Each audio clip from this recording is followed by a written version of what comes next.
Good afternoon. So we're now going to talk about outcomes. We've been talking a lot about this big topic all day long, but we're now going to get into the meat of the debate on can we actually get there. So let's have a quick name, rank, and serial number from our panelists, starting over with you, Leslie, on the left. Thank you. I'm Leslie Peeler. I'm the COO of Cenlar FSB. We're a wholesale bank that specializes in the mortgage industry in the United States. Addy? Yeah. Hey, everyone. I'm Addy Shetty. I work for Visa. I think I'm the only HR representation here on this panel. But again, I'm responsible for all the operations and the systems and the workforce infrastructure for the enterprise. Yeah. Terrific. I am Mary Lacity. I'm a professor in the Sam M. Walton College of Business at the University of Arkansas, and I live and breathe and teach young people. Mark Hodges. I'm with Acresis. I've been studying outcome-based pricing for 20 or 30 years. It's very hard to do. I'm based in Los Angeles, and most of our clients are smaller channel partners trying to sell into enterprises different AI solutions. I'm Vijayasankar. I lead AI at Genpact. And I'm Saurabh. Just, Eddie, Mark was one of the original protagonists of HR outsourcing back in the day. No. I'm sorry. Sorry, it's all good. Anyway, HR, by the way, needs to be deep in the AI conversations. We're going to go. First question is, breaking out of this cost trap, how do you reframe the AI investment conversation without losing the CFO, shifting that conversation to outcomes without derailing the business case that got you here? Let's start with you, Vijay, Genpact. So I would start by saying lowering cost is an outcome. It's not a bad outcome, right? But the rephrasing that is needed is, what do you do with that reduced cost, right? So I generally rephrase it as, how do you compound outcomes over time, as opposed to how do you reduce cost? Because reducing cost usually equates to, you take some headcount out now, and then, then what happens, right? There is not an end to that conversation, which is usually where projects go to die. So reframing that conversation to how do you keep compounding the outcome, which is actually a lot easier with AI, because AI thankfully has the ability to keep getting better over time. So you can compound outcomes, right? So that's how I like to think about that. Terrific. And Addy, to you, do you report to the CFO in your company? Or? No, I report to the vice chair, but I'm friends with the CFO. He's one with short hands and deep pockets, so we got to. So let me. I think the equation with our AI office is actually, the CFO office is not too bad. I think they've come to terms with what AI can do to us and what it can do to the organization. The challenge is it's not the problem of the investment. I think it's the pitch, right? Every time we go in as an HR or any other function goes in and says, I can reduce, I can bring efficiency by 30%. The CFO is hearing your budget's going down by 30% next year. That means, congratulations, we've officially defunded ourselves for the next year. And I think that's where the challenge is, that how do you bring the CFO along in having that conversation with him about, yes, I do have a short-term goal, which has the stuffs with receipts. So whatever I can do to gain efficiency, improve time to hire, all the work that we can actually have points on the board. But there's a bigger story to tell, right? I think we need to stop selling the shrinkage, because we've been doing that for the last 18 months and now it's starting to hurt us. Because every time you say efficiency, they're thinking lower budgets. That means we're getting lesser money to work with. I think we have to stop selling the shrinkage, and we need to start selling capacity. I think, as you were saying, that we need to start talking about conversations where you can ask for the important work that never gets done because our people are buried in the wrong tasks, right? If you get AI in picture and then you get them to surface that out, that's where you create capacity. I think that's the conversation or the shift that we need to have. And our CFOs are coming to terms with that conversation now. Yeah. Mary, you must have the answer to this question. I like to say that every business, and this is going to tie into what you just said, I think every business case needs to have three sources of value. One is for the enterprise, so that's the language the CFO wants to hear, typically cost savings, ROI. One is value to your customers, and one is value to your employees. And since I'm a professor, I always like to tell a story to illustrate a point. And I'll give you an example of a business case for an AI computer vision for a large retailer on checking out. Who really wanted it was the people in charge of the customer experience. They didn't like that people had to go stop on the exit, have a human being look at the receipt, count the things in the items. It's not a good customer experience. But how do you create a business case for that? So when they went to the chief financial officer, they sold it on a shrinkage play. We'll have less shrinkage because we'll have more accuracy. And also, we don't need to have so many human beings up at the front to do that. But the customer experience now, after implementation, 85% now exit with absolutely no friction at all. And the human beings who were the employees, they didn't have to be the cops saying, I'm counting the wrong number. They're getting a ping on their app that's saying, oh, let's see, our AI just wants me to question something. So it took the pressure off of the employees. And of course, the customers had a great experience and they got a positive ROI. So every business case should have 3 sources of value. Thank you. 3 sources of value. I love that. So, Leslie, we're going to move to you now. And why are so many AI pilots stuck at productivity, and what actually unlocks the move to higher value outcomes? I like Mary's answers. So can you want to? That was really good. I love storytelling.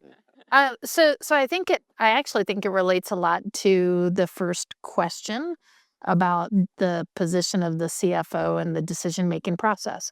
If the CFO is focused on expense containment, then your projects are typically going to line up with cost containment and reduction elements, which typically line up then with productivity or labor cost improvements, right? So I think the 2 questions are very much related. I like what Mary said. I don't typically ask for 3. I do ask for 2, right? It's got to be something that improves my ROI as a business, but it also has to improve our customers' experience or client sat or reduces risk or does something else. I think the other element that is important is, and when you add that second element, you're then kind of shifting away from this, sole focus on productivity. So if my team brings to me something that's purely a productivity game, I don't do it. I don't prioritize it. And I think the second thing is really centered or focused on the talent question that we've talked about a lot throughout the day is who's actually controlling the funnel of AI related projects. Are they people who are really thinking about how to reimagine a process, or are they people who are playing around the fringes of productivity? So I think that in both of those areas, kind of focusing on the why question better and bringing in the right talent in order to run these, run your AI pilots, those are probably the 2 leading factors for me. Yeah, and I'm going to flip this one to you, Saurabh, because you've been having a lot of conversations with enterprise clients dealing with this. Do most start with a cost mindset and they make this shift as they start solutioning? And is it a flip or? I think they're obsessed with cost. Yeah. And I don't think cost reduction is a bad thing, like Vijay, you mentioned. But being obsessed only about cost is what's driving this. And I think whether it's 2, 3, 4, there should be something more than 1. And I think where a lot of pilots are getting stuck, Phil, is where we are obsessed by productivity or cost saving or efficiency. Can we do this slightly cheaper? Can we do this slightly faster? And that's basically it. But we are leaving aside the bigger gains of either some business outcome, something else. We at HFS call it performance, personalization, and prediction values. And the reason is those things are harder to measure. You can measure number of people, you can measure, dollars and cents saved. How do you measure customer experience? It's so easily said, but it's a very touchy-feely thing. And all CFOs are accountants, right? And they're left brain, not right brain. So I think that's the issue. And I think if we have to go to that outcome ambition we have to start creating balanced scorecards, is where cost has to be one of the dimension. I think if you're not reducing cost, then what are you doing? But it needs to have some other dimensions to it. We at HFS are looking at these 4Ps. Maybe different industries or different clients or different organizations will have their own balanced scorecards. But every AI initiative should have a balanced scorecard. And I think that's where we'll some qualitative measures, some quantitative measures. If you have 4 things, 2 will you'll get 2 at least, right? So then it looks good. I would also add that a lot of those pilots deserve to be in purgatory. And it's usually because of cost. If it's not carefully designed, the costs are astronomical. We talked about tokens earlier, and there's so many layers of the AI solution that compound the cost that is quite shocking how often you get invoices and clients are pulling the plug on those. Maybe I could add an HR angle to this because I'm the HR representative here. So it's like the saying, right? Operation successful, patient dead. I think that's what the pilots are. Usually you get the pilot right, but sometimes it doesn't scale. And sometimes it's not the technology, it's the organizational design, right, around it. Yeah. It's the culture, it's the people, it's the training that lack. I think that's where we kind of disconnect the two. Our focus on budget spend is on I think there was a study by BCG that said that in order to gain AI value, there's a 10-20-70 rule. 10% is on the algorithm, 20% is on the data and the tech, and the 70% is on people, process, and culture. And we invest 95% of our budget on the 30% that we care about. We're not talking about the remaining 70, which is like the success driver. I think that's where the disconnect is, where the points of failure is that. It's truly the culture that we have. And if you look at it, why does it fail, right? If you start to unpack that and peel that onion, there's like, since we're going in threes, I'll give you a reason, the 3 primary reasons I've observed from my seat, right? One is, again, from an HR standpoint, there is no true owner to the result. I have a vendor that has the tool. I have IT that has the model. I have functions that have use cases, but nobody owns the results. When nobody owns the results and it's failed, then it's nobody's responsibility and everybody's surprised. I think that's where we don't have an outcome-based owner for some of these pilots that we put out. The second thing that we see is then, when we put these projects together, we're always trying to just redecorate the current process with AI. We're not really re-engineering it. I think that's where there is no fundamental shift in the gain, right? I think that's where we're saying the pilot worked because we took a process and we identified sweet spots where AI could do some agentic work, and that's what kicked in. We need to scrap the whole thing and start to redesign the whole model in order to really get true value. And there's studies over this, time and again that tells you that the only way to get true gain on AI is if you redesign the entire process and not replicate the process and decorate it. That won't get you any value there. That's hard, right? Yeah, that's hard. That's hard. Extremely hard because I don't know. There are only 10% who get to that Right. next stage. Yeah. Isn't this about figuring out what data do we need to make quick, slick decisions internally and externally? And how do we get there? And then you wind back from there. You build back. You don't just start doing little tweaks here and there. And I mean, it shouldn't matter if that data is coming from PeopleSoft or SAP or Workday or wherever you're looking to get it. It's that new control layer that you're building, right? So isn't this more about figure out the data? That's the outcome, isn't it? It is quite complex, even in boring back office operations, right? So if I take an example from, say, finance, right, CFO, you can take an example of a vendor sending you an invoice and then saying something like, if you pay in the next 10 days, I'll give you a 10% discount. Vast majority of the Fortune 500 companies that I know of have policy-based decisions, right, on how to take a discount. We are living in a world where at real time, we can go check what other obligations exist for the companies. There are a big bonus payout waiting or an IRS payout waiting and so on, and take a much more informed decision as opposed to letting agents do accounts payable and take, say 40 headcount out.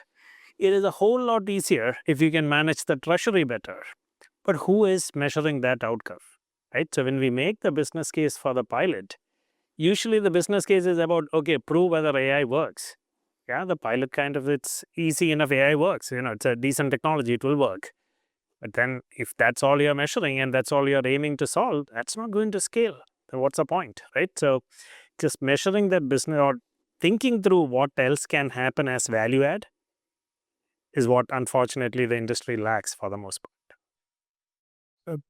Let's go to the Q4, I think, beginning with, I think, Leslie, I'd like you to start here. But when we talk about a deal structure that prevents the transformation it was supposed to enable, what do you do? I mean, do you go back to the drawing board or do you just persist with it? I mean, Yeah, we're actually confronting this question right now with one of our largest spend suppliers, and so I actually want to attend one of your labs soon to see what I can learn about it. We have many of our contracts. I've been with this company for a year and a half, a year and 3/4. So many of the contracts predated me coming on the scene, and they're almost always some kind of labor-based agreement where there's this perverse incentive around innovation and what the vendor partner earns, right? So we've got to, the conversation I'm having with them right now is going to more of a, gain share model. They've established some partnerships with some really sophisticated AI partners. We want to take advantage of them. So how do we introduce some of these concepts around, outcomes that have economic value for us that they share in? They still make, gobs of profit, but they are going to have to give up some revenue so that we have some expense reduction. And that's kind of the, that's the, the item that we're grappling with. I don't think, charges per compliant transaction, like compliant transactions, that's just table stakes for me in the industry I'm in. So we already have, controls around that, but how do I link their performance to my average cost per unit, or or client sat, or leads generated, or different things like that is probably the next level. But again, the reason it's so hard is because they all still want to preserve revenue while having labor-based agreements. yeah. I mean, Mark, is a lot of this as well around the mindset of the buyer. So a CPO and a CFO often like predictability, and they don't want to have to write a huge check to Genpact or somebody in a gain share. I mean, from your perspective, what do you think needs to change? I think for larger AI rollouts, if you come across a corporate culture, anybody that's managed large or global accounts, which knows which ones are really risk averse. It could be regulatory, it could be discrete manufacturing that's just squeezing, every cent out. That's just a disaster for something as radical and innovative as AI. So one intervention is to just stop. Another one is to try to find a progressive business owner with enough juice in the organization. There's a couple executives here from corporations earlier that had that kind of juice. I heard some F words go back and forth. And then there's the opposite personality that does really well, that are really elegant, and no one knows that their cheese is moving and chess pieces are moving, but the project is moving along. But as soon as procurement gets in there and that they're driving it, AI is too early for them to understand how to price it accordingly. So I would shut it down. Right. I think if I can just add to that, I mean, at least from my perspective on this one, is that the way I see this is, it's like you walk into a gym and you've hired a personal trainer and he's charging you by the hour and not by the loss of weight that you're trying to get to. And then you're surprised that he's calling you for longer workouts and repeated days to show up, right? I think that's how we feel with our AI contracts. It's more input based. How many seats can you take? How many tokens can you buy? How many hours are you spending in consulting with them? How many meetings do you get? It's all transaction based. So that's not a vendor relationship. That's like a gym membership that you can't cancel, right? I think it's one of those things that's happening to us. AI is there at that, right? Can I just say historically, because I know some of you people for 3 decades in here, we've been talking about outsourcing-based contracts. And research has shown that you need 4 things in order to get outcome-based contracts to work. First of all, they have to work for both the client and the service provider, and they work where there's relationships have high levels of trust and transparency. You have to also be able to measure the outcomes. You have to have strong baseline measures. And most important is that the service provider has to control most of that value generation, right? You cannot hold a supplier accountable for outcomes if 90% of the effort is affected by what the client is doing. So the question in the AI world is how many of your AI contracts can meet those four criteria? And are those 4 criteria still relevant in the world of AI? I think they are. I don't know. I think I think the deal structuring is just archaic right now. You know, that the whole intellectual property of deal structuring was created in the 1990s, and ITO and BPO was a new thing. You know, offshoring was the AI of 1990s, right? We've added bells and whistles to it, but I look at RFPs, etc. They're the same damn things. You know, if you're asking the same questions, you're still doing the dog and pony show for 6 months. Now, if you're taking 6-8 months to select an IT service provider, what are we doing? You know, the world is changing in 6 months. It's almost become like you're trying to subscribe to Netflix and you're counting DVDs. Now, it's just not going to work. I haven't seen it for an AI solution provider, whether it's from a larger contractor or not, but for other radical innovations that this group talked about earlier, whether it's going to cloud or offshoring or business process outsourcing, there was 1 or 2 service providers that recreated the contract. Salesforce recreated how you bought software. That took 7 years to realize how to buy SaaS, what the SaaS pricing was, right? And so if any service provider has a better mousetrap, I haven't seen it yet, but that's what I think it takes. That is because procurement gets very fearful when someone has a better contract. Lawyers get very fearful when there's a better, and they will stampede it if a market leader says this is the new standard. I haven't seen that. I 100% agree with you, Mark, but my point is let's at least be cognizant of the fact that we need a new contracting structure. Sure. Let's not try and buy something new with the 1990s I completely agree. It's hard because if you look at the service provider revenue, all their comp systems are driven by that. And so it's not easy. And I just think there's going to be innovation in the negotiation, the deal structure, the contract. And if I had to bet, I think it's going to come from, I think there'll be one from a legacy outsourcing provider. I think there'll be one that calls himself AI native, and they may apply to different things. But I think that's where the source of the innovation is going to come from. Yeah, but the procurement function, right, of all the functions that, I also have been bane of my existence, right? Yeah. There's a philosophical problem in enterprise. What is procurement's job? Procurement's job, if you ask a chief procurement officer of a good-sized company, would be that of a risk manager, right? They want to minimize the downside risk, right? Which is a laudable goal, right? I have zero problems with that. My usual question back to them is, who is in charge of capturing the upside?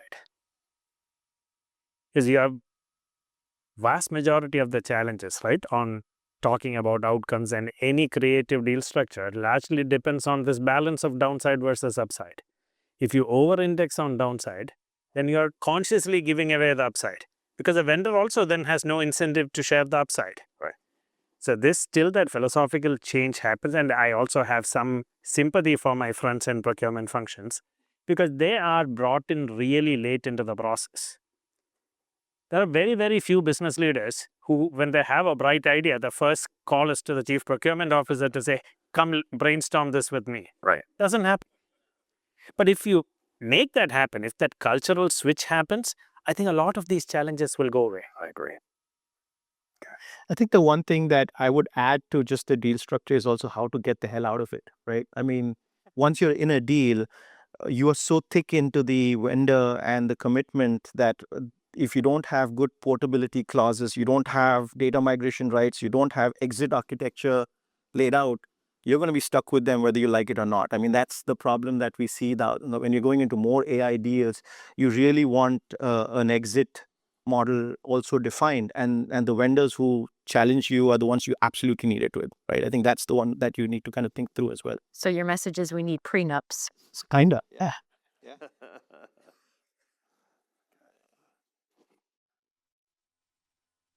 Okay, so let's get to tokenomics and how do enterprises get their heads around this consumption-based AI economics? Maybe Vijay, you want to kick that one off? Yeah, I'll acknowledge this by saying this is a new challenge, right? So I'm rather convinced that nobody has a perfect answer to this, but I'll offer two opinions on this.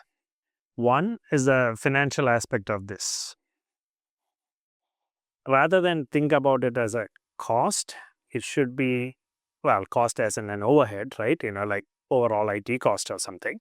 If you think about it as a variable cost of revenue, the thought process changes very quickly.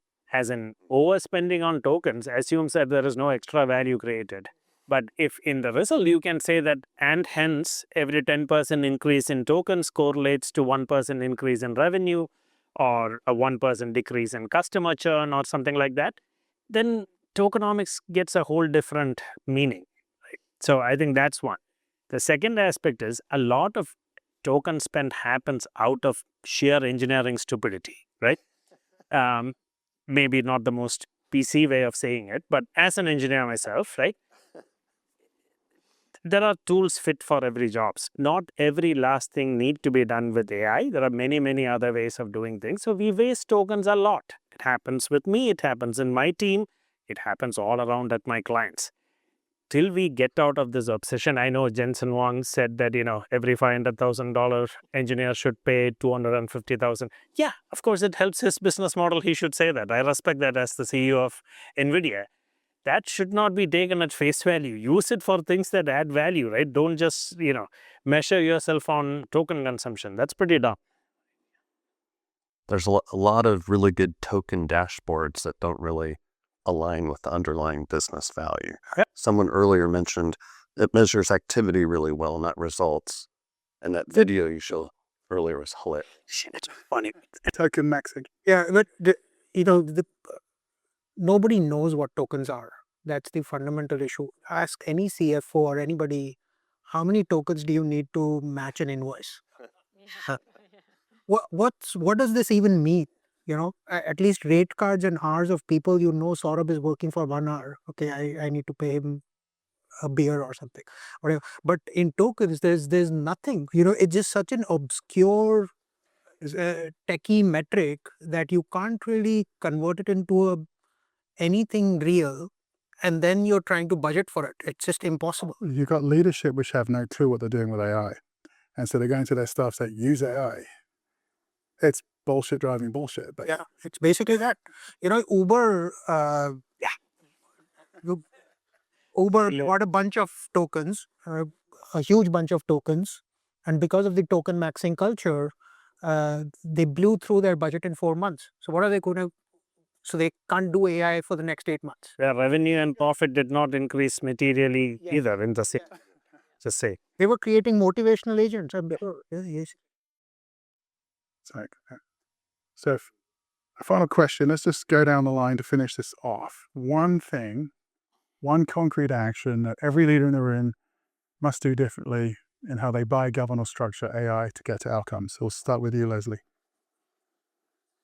So I would say use your AI labs to develop the proofs of value in order to then lead. Actually, let me take a step back. We use our AI lab. We don't have that count against anyone's projects from a budget perspective. It's just investment funding. So the one response would be allow for experimentation and investment in your AI labs without harming your actual then implementation choices. Okay, good answer. I think I'm going to keep it simple so that this is how we challenge everything, right? So this is more of a habit than a template. Every time we have a AI opportunity, we just ask the 4 questions, right? Like how, what, who, and under what circumstances. So I'll just explain what that means. We ask first about what is the business outcome you're buying because you're either deploying AI or buying AI or implementing AI. That's what. And then who is accountable when this business outcome is not met? And how do you know that this outcome has arrived or you've reached a result in 90 days? So you're not churning and you're not doing this again and again and you're trying to find gold when there's nothing there. Or under what circumstances do you pull the plug? If you get your team to answer just these 4 questions every time they come in with a proposal, if any one of this is not solid, you know that you don't want to go forward. I think that's how we've started to keep it very simple.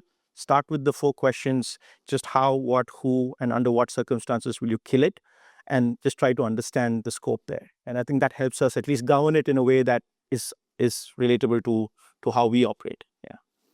Okay, well, you kind of stole mine, Addie, because one of the ones I was going to say is that every one of your AI initiatives has to have a business outcome owner. Yeah. So you've said that several times. So I'll give just another possible thing to experiment with. Focusing on how do you get to the outcome base. Let's go, pick one of your service providers that you trust today. And if you meet the criteria of some aspect that is measurable and that you have benchmarks and that they can control the value chain, just experiment with part of your live contracts on an outcome base. And if you don't know how to do it, we know where there's help. Thank you for the sales pitch. Always appreciate it. Thanks, Mary. So earlier we talked about innovation in the contracts and procurement. I would suggest to have 2 or 3 service providers if you're buying, maybe an incumbent, maybe a disruptor, challenger, but really evaluate them based upon the lack of fear of failure, that the account team you're working with is not going to get fired or terminated if they don't win the larger project or get enough account share. Because if you have an account team that's just trying to, cover their ass, you're not going to, AI breaks things, particularly if you're trying to scale an AI solution. If you're trying to stabilize an AI solution, that's probably safer with more legacy service provider compensation schemes. But if you're trying to scale something, there's a lot of things that are going to go wrong. Indicator lights are going to be red, yellow. So it needs to be the founder's buddy, or someone who's a high potential in the organization that's not going to let disaster wreck their career. Thanks, Mark. And to finish up, Vijay. 10 seconds, I would say. Don't let procurement and legal set your AI ambition. Bring them early into the process. Problem solve with them. Thank you. There we go. Leslie, Addie, Mary. Thanks, everybody.